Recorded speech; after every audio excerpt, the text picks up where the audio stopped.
네, 안녕하세요. 반갑습니다. 10월 24일 오후 경기 분석 방송 시작해 보도록 하겠습니다. 일단 오늘도 저의 방송 찾아주신 모든 형님들 다들 감사드리고요. 시작하기 전에 유튜브로 보시는 분들은 구독이라든지 좋아요 한 번씩만 좀 눌러주시면 감사드릴 수 있도록 하겠습니다. 구독, 좋아요 한 번씩만 눌러주시고요. 자, 일단 유튜브도 지금 멤버십이 오픈이 되어 있어요. 그래서 전체적인 경기 분석표라든지 아니면 주목할 만한 탑4에 대한 경기들 항상 체크해 보고 싶으신 형님들은 가입들 많이 해주시면 감사드릴 것 같고요. 자, 그리고 이제 뭐 커뮤니티 보시면 아시겠지만 최근에 흐름들도 조금 나와 있기 때문에 그런 것들도 조금 참고해 주시면 아마 도움이 많이 되실 것 같습니다. 오늘 오후 KBO, KBL, 그 다음에 KOVO 두 가지 경기, 총 네 가지 경기 분석 준비해 왔고요. 저의 분석과 이제 여러분들의 분석을 조금 맞춰 보시면은 아마 도움이 많이 되시지 않을까라는 생각이 많이 듭니다. 그래서 참고해 주시면 될 것 같고요. 가입도 많이 해 주시면 감사드리겠습니다. 자, 시작해 볼게요. 자, 가장 먼저 살펴볼 경기는 하나랑 삼성 경기 먼저 살펴보도록 할 텐데 양 팀이 끝까지 왔습니다. 지금 이제 5차전까지 왔고요. 오늘 경기 이기는 팀이 LG랑 또 이제 붙게 되겠죠. LG랑 붙게 되는데 LG는 사실 기분이 되게 좋아요. 양 팀이 이제 체력적인 소비도 많았었고 끝까지 가다 보니까 이제 되게 좀 기분 좋은 상황에서 지켜보게 되겠죠. 자, 하나 먼저 볼게요. 하나 같은 경우에는 오늘 코디 폰세가 등판 예정입니다. 하나에서 가장 잘 던지는 KBO 리그에서 가장 잘 던지는 그런 선수로 보시면 될 것 같고요. 이번 시즌 30번의 경기에서 186.2이닝 동안 0.95의 WHP와 2.07의 ERA, 151kg짜리 이제 페이스볼에다가 싱커, 커터, 커브, 그 다음에 체인지업까지 굉장히 많은 구종을 빠른 구속으로 낮은 촌 위주로 뭐 땅볼 유도라든지 뭐 삼진 능력까지 있다 보니까 그냥 잘 던져요. WHP가 0점대에다가 2점 초반의 ERA, 삼진이 260개라고 한다면은 그냥 잘 던집니다. 이 폰세 같은 경우에는. 1차전에서도 조금 아쉬운 모습을 보여주기는 했지만 이제 실책이 나오면서 조금 흔들렸던 부분이 있기는 하지만 그래도 폰세는 폰세라고 저는 말씀을 드리고 싶고요. 최근에 하나가 불펜이 조금 흔들리는 부분이 좀 거슬릴 수는 있겠지만 뭐 김서현이라든지 뭐 한승영이라든지 역할이 전혀 못하고 있거든요, 최근에. 그래서 폰세로 최대한 긴 이닝을 먹어주면서 이 불펜에 대한 리스크까지 지워줄 수 있다라고 한다면은 어쨌든 하나가 조금 유리하게 경기를 풀어갈 수 있는 경기다라는 생각이 들기는 해요. 자, 반면에 원정팀 삼성 같은 경우에는 최원태가 등판합니다. 오늘 최원태 하는 거에 따라서 뭐 가라비토라든지 뭐 불펜들 쭉쭉 뭐 총력전 들어가야죠. 총력전 들어가는데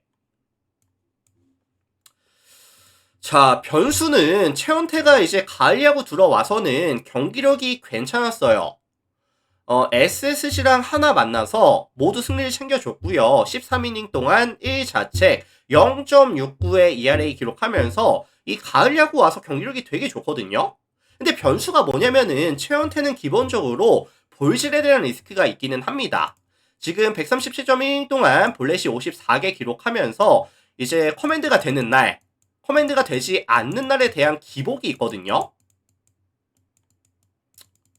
그래서 지금 1차전에 이제 이 한화의 경기에서 잘 던졌던 기억이 있기는 하지만 오늘 다시 한번 잘 던질 거다라는 확신을 가지기에는 조금 불안합니다. 그리고 지금 삼성 같은 경우에는 최근에 조금 아쉬운 게 뭐냐면은 이 최근 5게임에서 실책이 지금 5개가 쏟아지고 있거든요. 그래서 사실 이거를 뭐 하나도 폰세 나오고 최원태도 후반기에 좋았고 뭐 총력전이 가능하고 이런 경기다 보니까 저득점에 대한 가능성을 보시는 분들이 꽤나 많을 것 같기는 해요. 하지만 이 최원태에 대한 볼질이라든지 아니면은 이제 실책에 대한 리스크를 감안해 봤을 때 생각보다 이제 삼성이 좀 많은 실점을 가져갈 가능성도 전 충분히 있다고 보거든요. 그래서 요거는 종합해 보면은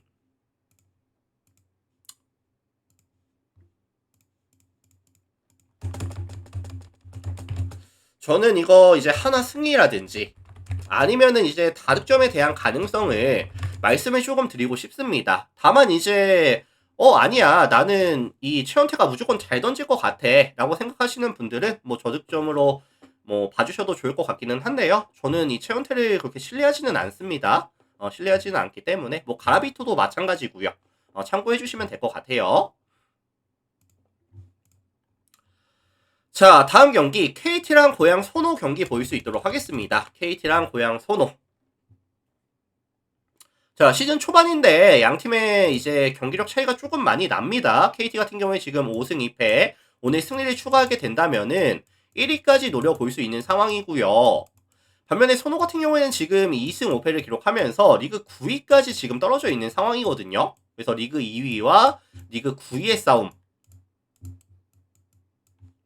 싸움이라고 보시면 될 것 같은데, 특히나 눈에 띄는 부분이 KT가 홈에서 경기를 가져갔을 때는 총 4번의 경기에서 4번의 경기를 다 이겼습니다. 그 4번의 경기를 전부 다 이기는 원동력이 뭐였죠? 일단은 대인방어 능력에서 강점을 보여주고 있고요. 그 다음에 이제 속공 상황에서의 마무리 능력이 되게 좋거든요. 그래서 김선영이 들어왔다 보니까 이 김선영을 활용한 속공에서의 득점이 꽤나 많이 나오고 있습니다. 다만 조금 아쉬운 점이라고 한다면은 세토펜스 상황에서는 조금 이제 전체적인 슛감 자체는 그렇게 좋아 보이지는 않아요, 사실. 그래서 오늘 KT는 경기를 가져가기 위해서는 대인방어 능력이 나와줘야 되고 속공 상황에서의 좀 많은 득점이라든지 그 다음에 상대의 득점을 최대한 억제해주는 모습이 나왔을 때 승리를 추가할 가능성이 높아 보인다라는 말씀을 전해드리겠습니다. 자, 반면에 원정팀 고양 소노 같은 경우에는 지금 문제가 뭐냐면은 뭐 이정현이라든지 뭐 케빈 캠바오라든지 뭐 레이던 나이트라든지 온보이 상황에서의 1대1을 주로 가져가는 선수들이 되게 많이 모여있는 팀이다 보니까 이런 KT 같은 대인방어 능력이 좋은 팀을 만났을 때는 조금 부진하는 모습을 많이 보였거든요. 특히나 이 KT 같은 경우는 뭐 문성곤이라든지 문정현 같은 선수가 있다 보니까 미스매치가 거의 안 날 거예요. 거의 안 날 거고 1대1 상황에서 웬만하면 좀 잘 막아줄 겁니다. 막아주는 빈도수가 많을 거예요. 그래서 사실 선호가 지금 뭐 흐름도 좋지 않을 뿐더러 나이트 같은 경우에도 최근에 흐름이 워낙에 안 좋거든요. 직전 2경기였죠. 직전 2경기에서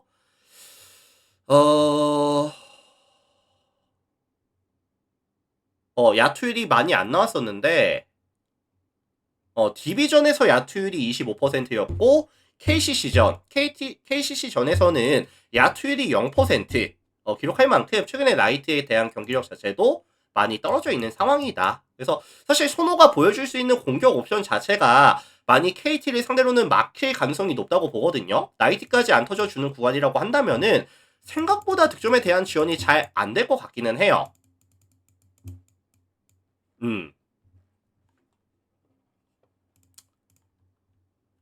자, 그래서 근본적으로 양 팀이 높은 야투율을 기대할 수 없는 경기라고 한다면은 일단은 이 KT가 가져갈 수 있는 속공에서의 강점이라든지 아니면 이런 제공권 확보 능력에서의 강점들이 조금 더 나와줄 수 있는 경기로 봐주시면 될 것 같고요. 나이트까지 부진한다라고 한다면은 뭐 크게 변수는 없을 것 같기는 해요. KT가 승리할 가능성이 조금 더 높아 보인다. 그리고 이제 저득점으로 흘러갈 가능성도 굉장히 높아 보인다라는 말씀을 전해드릴 수 있도록 하겠습니다. 그래서 요거는 KT 승에다가 그 다음에 언더 가능성까지 참고해 주시면 될 것 같습니다. KT 승 언더 가능성 언급 드릴게요.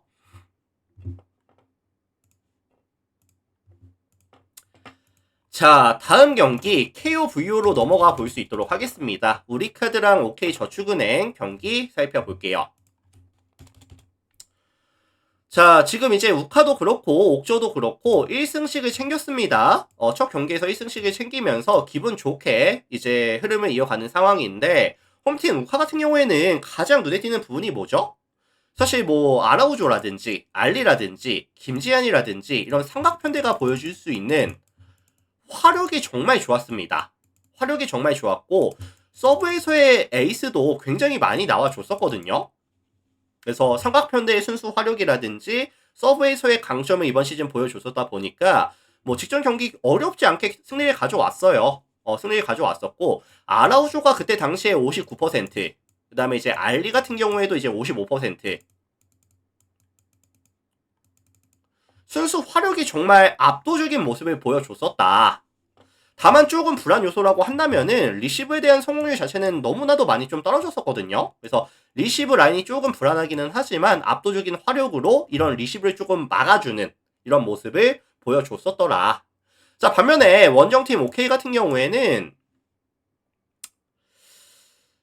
사실 오기노 감독 체제에서 이제 신영철 감독 체제로 바뀐 이후에 경기력이 괜찮았거든요.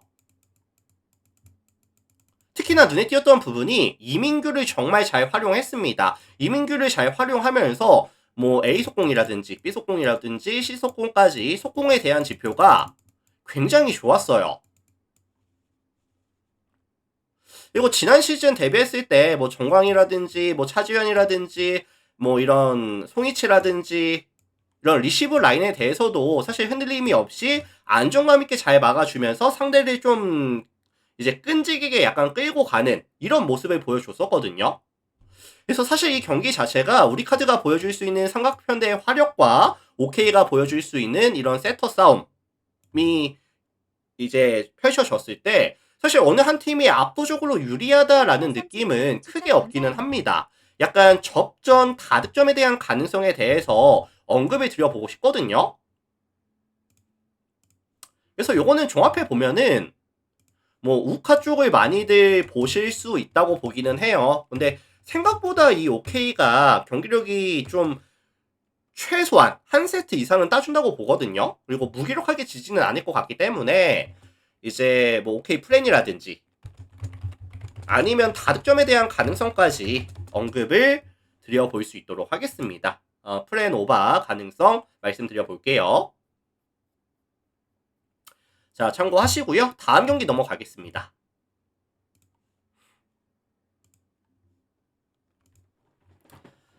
자, 다음 경기 IBK랑 이제 페퍼저축은행 경기 살펴보도록 하겠습니다. 자, 이 매치업은 사실 기업 쪽을 아마 많이들 보실 거예요. 기업 쪽을 많이들 보실 텐데 왜냐면 지금 페퍼 같은 경우에는 뭐 이원정이라든지 아니면 뭐 조이라든지 이런 핵심 코어들이 빠지다 보니까 사실 경기력을 좀 의심할 수밖에 없기는 합니다. 순수 체급에서의 차이가 존재한다고 저는 보긴 하거든요.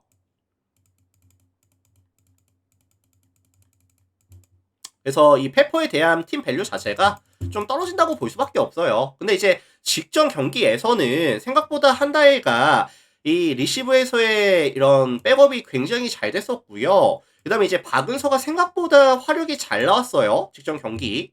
그래서 경기를 가져올 수 있었겠지만 과연 다시 한번 박은서가 직전 경기의 모습을 재현해낼 수 있을지, 그리고 기본적으로 페퍼 같은 경우에는 이런 뭐 박정화 같은 리시브에서의 약점이 분명히 존재하기 때문에 언제든지 리시브가 흔들리면서 와르르 무너질 수 있는 가능성은 분명히 존재한다고 보거든요.